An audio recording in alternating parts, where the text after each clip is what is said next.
Assalamualaikum warahmatullahi wabarakatuh. Halo semua, aku Happy dengan NIM 106.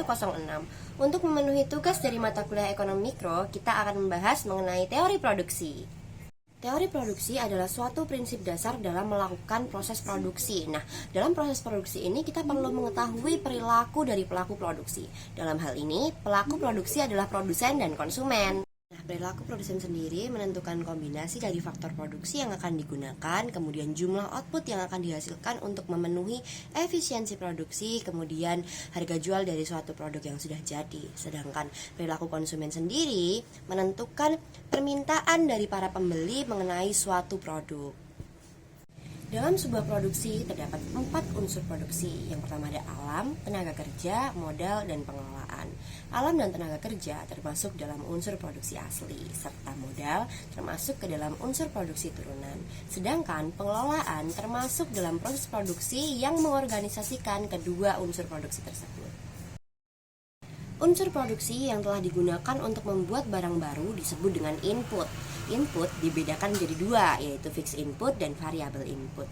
Fixed input sendiri adalah faktor produksi yang tidak habis dipakai dalam sekali periode produksi. Sedangkan variable input adalah faktor produksi yang habis dalam sekali pakai periode produksi. Selanjutnya, terdapat beberapa jangka waktu dalam proses produksi. Yang pertama ada very short run.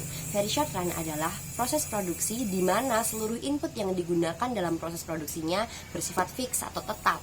Contohnya nih, produsen yang sengaja mematok input mereka untuk beberapa kali proses produksi dengan jumlah yang terbatas sehingga tidak mampu memenuhi kebutuhan konsumennya. Yang kedua ada short run. Short run ini adalah proses produksi yang minimal terdapat satu input bersifat variabel dalam proses produksinya. Misalnya adanya penambahan bahan baku pada setiap proses produksi. Yang terakhir ada long run. Nah, dalam jangka waktu produksi long run ini, seluruh input yang digunakan dalam proses produksinya bersifat variabel. Contohnya pada perusahaan yang sudah mampu memenuhi kemauan dari konsumen melalui perubahan input secara menyeluruh.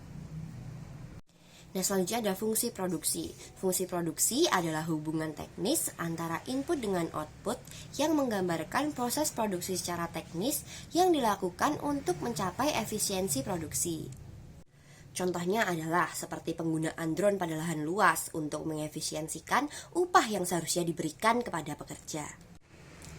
Dalam hubungan antara input dengan output terdapat istilah the law of diminishing return, yang artinya penambahan satu input secara bertahap akan mempengaruhi penambahan output yang dihasilkan, di mana saat satu input mencapai titik tertentu, pada penambahan input selanjutnya akan membuat penambahan output sendiri menjadi menurun.